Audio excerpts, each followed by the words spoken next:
How's it going, guys? It's Eclipse here and welcome to today's video. We're going to be looking at something pretty game breaking in World of Tanks console, and a way where you can pretty much make the tank on screen, the E25, one of the most overpowered tanks in game at its tier. Yeah, it's absolutely ridiculous what you can do with this thing, and I would 100% recommend you picking it up in the store if you can.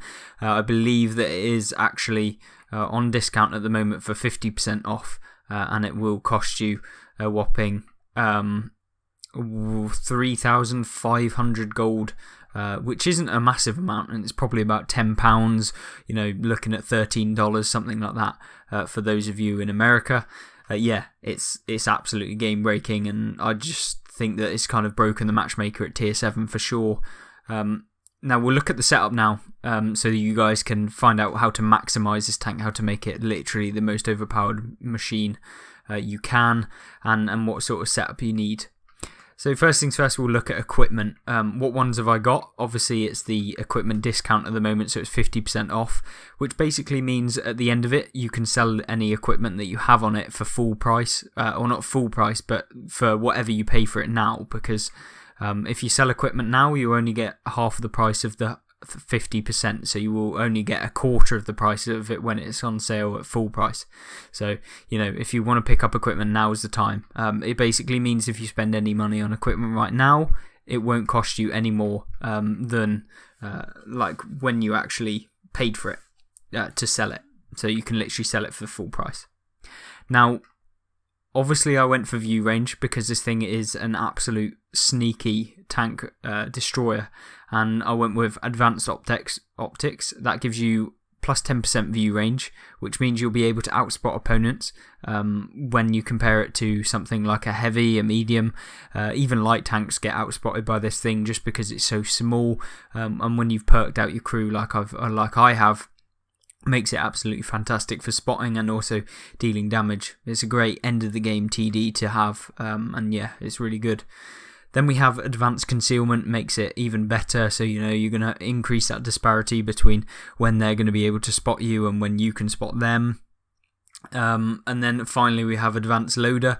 Now, if it was me, I mean, you could make the case to swap advanced loader out for vents, or you could go for aiming speed, but realistically the accuracy on this tank is absolutely fantastic anyway, so you don't really need the advanced gun laying drive. So yeah, I would 100% stick with either advanced loader, increasing that DPM by a further 10%, or picking improved ventilation, which is that 5%. Now with regards to the crew, you definitely want to have a specific kind of crew in this tank, and that is, you know, you need sixth sense, knows when you're spotted, knows when to move, knows when to retreat, because when you get lit up, obviously someone can see you, most likely they're going to be able to hit you, and yeah, it's definitely time to move away when you get spotted or sixth sense lights up. And then you've got Born Leader, increases your skill effectiveness and crew performance by 10%. So not only will you reload faster and stuff like that, and you know, repair your tracks faster by 10%, you'll also get a 10% increase to any skill that you pick. So you know, the next one being rapid loading will actually, instead of being a 10% increase to gun reload speed, it will actually be 11%. So yeah, it's absolutely a great one to have as your second perk, and it's definitely the one I'd pick. Then we've got run and gun as our fourth pick, or kind of, and then you've got that's 10% increase to accuracy when moving. This thing can be really great on the move, makes it pretty much as small as you are when you're stationary to some degree anyway. And then we've got the steady aim, increase of accuracy by 10%, and then we put all of the camo perks on in the form of camo expertise, makes it harder for the enemies to spot us. We've got muffled shot, which reduces the effect of firing on your camo factor, which basically means after firing, it won't bloom out the range at which people can spot you as much. So that means you can fire constantly without being detected as easily. And then you've got green thumb, which just basically increases your camo factor when in foliage by 10%. So yeah, it's even better. And then finally we've got Situational Awareness, which is just yet again boosting that view range to make it to the point where you have twice the vision as someone that can spot you. So, you're that small. It's really, really crazy. And, if we compare it to something like the American M56, which is a very similar tank, it's so pale in comparison to that. And realistically, you're just a better version. Your DPM allows you to reload in like a couple of seconds. And yeah, it's absolutely fantastic. We'll get into some gameplay in just a second to show you exactly how it goes in game. The consumables you want are the enhanced repair kit, you want a med kit, and you also want enhanced rations. What else can we talk about this tank? Well, realistically, console, or PC I should say, when it came out, they actually removed it from the tech tree. Then they said they will be no longer selling this tank because it is literally overpowered. So that's coming from Wargaming themselves. It is an overpowered tank, and I definitely think it's crazy. You definitely need some premium ammunition for those higher tier games. And I believe it might even get preferential matchmaking. So, even when it's not +1, -1, you'll still be only meeting one tier higher or one tier lower than what you currently are. Now, moving on into the gameplay, you'll see in just a second. So the first game we have here is on Kasserine. This is one of the maps that I particularly don't enjoy in this game and this current rotation that we have. I just think it's a bit too open and there's not too many places for you to go. I find that, yeah, it's a massive map, but you don't really use 90% of it, to be honest. A lot of it's just corridor fighting and it just gets a bit stale and stagnant. Yeah, it's not particularly my favourite game map in the game. Now, where do you want to go in the E25? I'm in a 3-man platoon of E25s because that's even more broken. Means that you've got extra high DPM between you, all three of you, and we're going to just move into positions where we're quite aggressive and just pushing the enemy tanks. You can see in just a second how ridiculous the camo is on this thing. You see this Nashorn right here? Well, he's not far away, and he's going to see exactly what happens when he hasn't got the best spotting range in his tank, and yeah, you'll see in just a second. But in positions like this, you really need to put some pressure on the opponents. You'll see that there is other enemy E25. I think there's 9 E25s in this game. Yeah, I don't think that that's particularly what Wargaming should be doing with these tanks. There's so many of them, actually crazy. And you can see just how quickly the DPM can get out there. You're dealing like 115 damage a shot, so reliably. Yeah, it's absolutely ridiculous. Yeah, and when you've got this much DPM put into such a small tank that just doesn't get spotted, it becomes just absolutely ridiculous. And as you can see right here, this is the Nashorn that we was talking about earlier. He was on full health when we hit him. And you see we're reloading in literally like 1.9 seconds and dealing 115 damage on average every single time we see someone. Yeah, ridiculous. And we were sat there, we were firing constantly at that guy, and he didn't even spot us. So yeah, and I just an absolutely broken tank, and I'm so glad that I actually picked it up for that 50% off. 3,500 if you want to actually get it. It's definitely worth it in terms of for the future. It doesn't often get sold on its own, so yeah, I would 100% pick it up if you can. You'll see that we did actually see that guy right there, but we decided not to shoot for some reason. Probably could have got some more damage there. There's someone over in the back because you just saw the shell came in, and that's what you have to do in the E25, is just make sure that you are keeping yourself aware, because a lot of the time if you can honestly blind fire people, that is absolutely fantastic. And you want to be aiming for tracks in this thing, because if you can track someone, they're not going to have a fun day whatsoever. Yeah, it's just absolutely disgusting what you can do, because yeah, they can repair their track, but in 1.9 seconds you've already destroyed their track again, if you can at least, which yeah, is disgusting. I don't think that this tank is at all balanced, in my personal opinion, which means it's fantastic for you guys who are looking for a bit of an overpowered tank, one that's really fast, it's got that mobility. Not only can you shift around the map, but you've got that DPM that's insane. Yeah, it's just an absolute overpowered tank in my opinion. I know that some of you will probably be like, yeah, but it's a TD, it's only got 115 damage per shot. But when you can deal 115 damage per shot every 2 seconds, that's what, 30 times a minute? You know, you're looking at 3,000 and something DPM every single, well, every minute, which is actually ridiculous. 3,000 damage a minute in a tier 7 tank destroyer. Yeah, you won't see that in very many other tier 7s. You barely see it at tier like 9. So yeah, it's disgusting. Definitely a tank worth picking up, and it's so novel as well. It's so small and it's got that mobility that just makes it kind of game breaking and something that really you want to pick up on World of Tanks console. I've had so much fun in it, and that's the thing I've been going for most recently, is actually tanks that are just fun to play, ones that just have the ability to just have fun. And a lot of the time I don't find that on World of Tanks console. A lot of tanks that are just a bit lackluster, or you know, they're not that fun to play. So I find this one's actually not too bad, and it does really make the game enjoyable. I've not played a massive amount in it. I've not marked it yet at all, because I've only played probably 10 games maximum in it at the moment. At the recording of this video, probably play some more soon.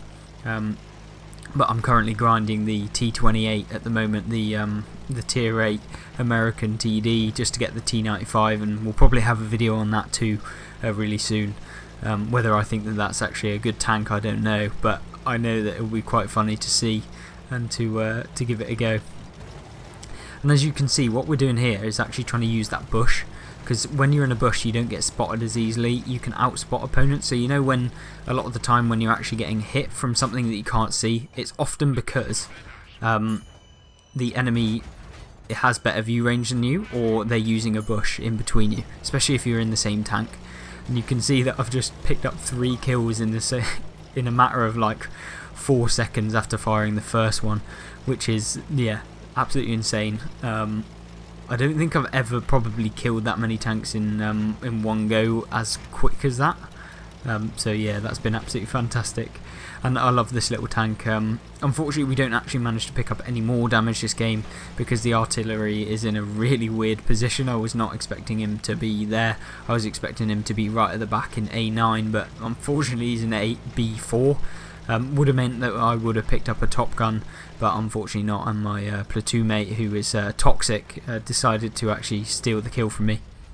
Well, not steal it, but didn't let me get it at the end of the game. So that's a shame on him right there. Other than that, we're going to move on to the next game in this tank after seeing the post-battle results. Obviously, I came top with 5 kills, 2,434 damage. I was averaging probably around 2,200 damage in this thing over the course of those 10 games. Getting a decent amount of assisted, getting a high damage and kind of high destroyed games. Yeah, was so fun, and definitely something that I've been enjoying. And the next game is here on Vineyards. This is obviously the new map that came out as part of the most recent update in terms of the substantial updates anyway. And we've got a few different things that we do during this game. Obviously there's still the 3 of us in a platoon of E25s, obviously so balanced that you can have 3 of them in one game. And yeah, we're gonna absolutely destroy this game. It's not very fair for the enemy team, I'm not gonna lie. When 3, you know, Unicums actually platoon up and do things like this, yeah, it's not particularly fun at all. And so the good thing about this map is it's full of bushes, absolutely full of bushes, which is fantastic for us because obviously we have that concealment and the ability to use our concealment to have the best game possible. My sharpshooting here is pretty poor at the moment. As you can see, me miss about 4 or 5 shots and then only damage the tracks of that AMX-12T that's pushing up trying to spot us and can't. But you'll see that both of us, me and Pebuea over here, just sat in the bushes. We're dealing a bit of damage to the enemies, especially this light tank. Unfortunately, I cannot hit something to save my life in this game until we find the Tiger 1. And you'll see exactly what happens when you pick on something like a tier 7 heavy that's just out in the open. You see he's lost half of his health in no time at all. Decided, yeah, he's gone unspotted, so let's just pick on the other tier 7 heavy. Unfortunately, he goes unspotted, but we've already picked up, you know, 400 damage and 400 assist, and I've bounced a lot of shots or missed a lot of shots this game so far. So we find the ARL V39, and this is where getting attacked by 3 different E25s is not fun whatsoever. Though the DPM between us must be absolutely insane. The IS gets spotted out in the open, and we spot this Tiger 1, who I'm thinking I might have a little bit of him to myself. And yeah, the DPM of this is disgusting. So you'll see exactly what I mean. Like, we're not getting spotted at all here.